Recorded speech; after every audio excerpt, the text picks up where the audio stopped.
Welcome to Barnstable Today. I'm Nick Cortez. Just a reminder that all the meetings we cover are available to view in their entirety online. You can check them out at the town's website. That's town.barnstable.ma.us.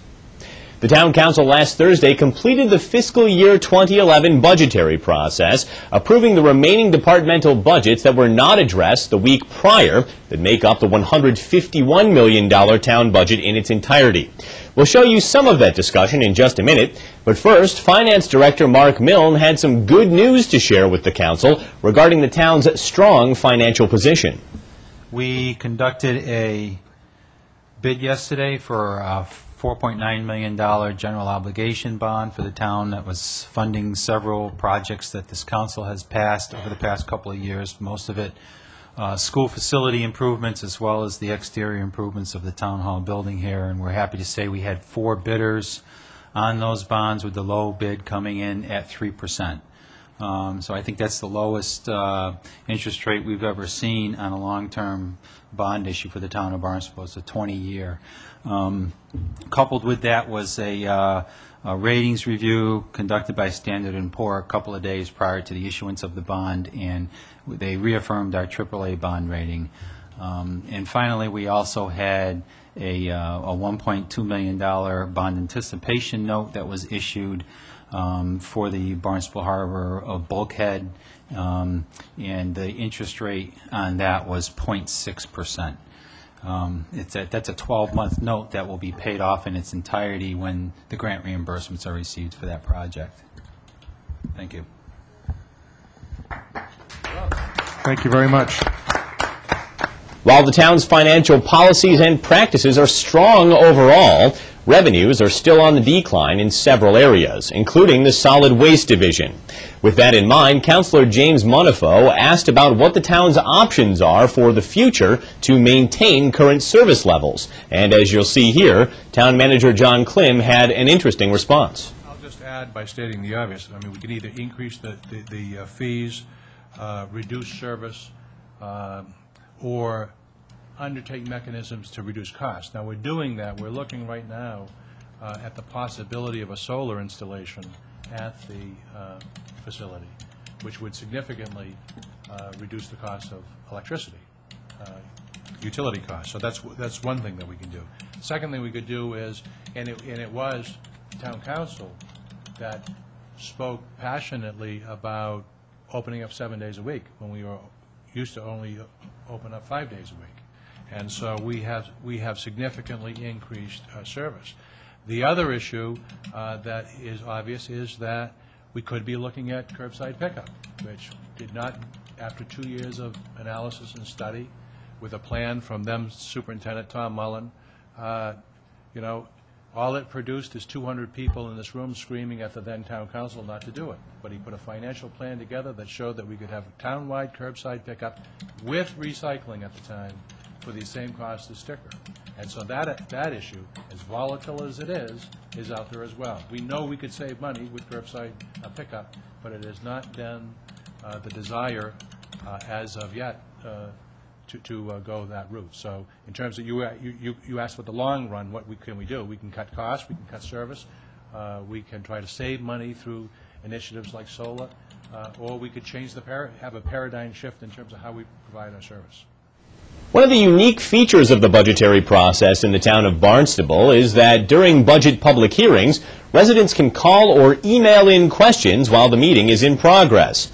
Here, the town manager addresses one question regarding regionalization. We don't have any sewer-related questions, but we have 2 generic questions that I'd like to slip in if I could. One is there any money in the entire budget for regionalization initiatives?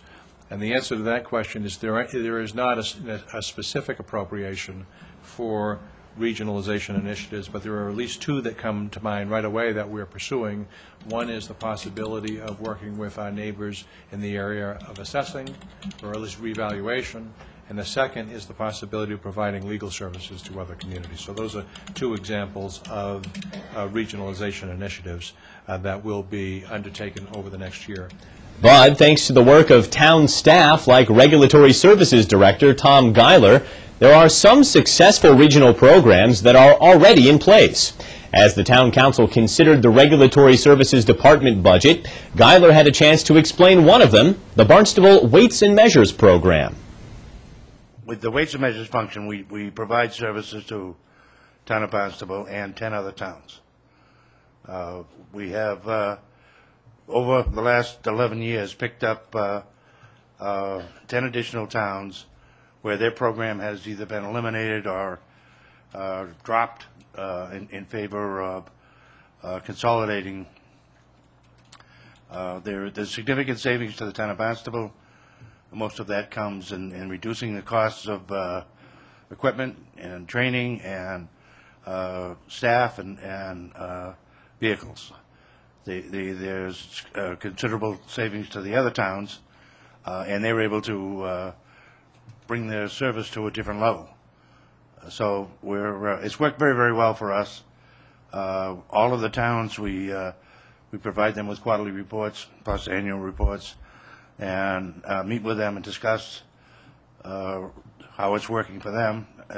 They're as pleased as we are, so we're very, very proud of the success of that.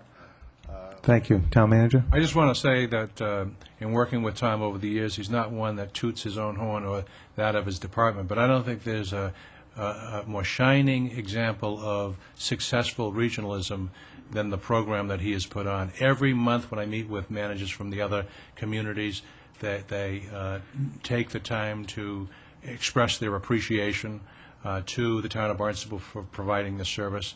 I know that Tom has calculated from time to time the savings by making sure people's scales are what they're supposed to be, or when you go to buy 10 gallons of gas, that's what you're getting. It's literally millions of dollars that have been saved by the consumer by assuring that these scales are up to snuff.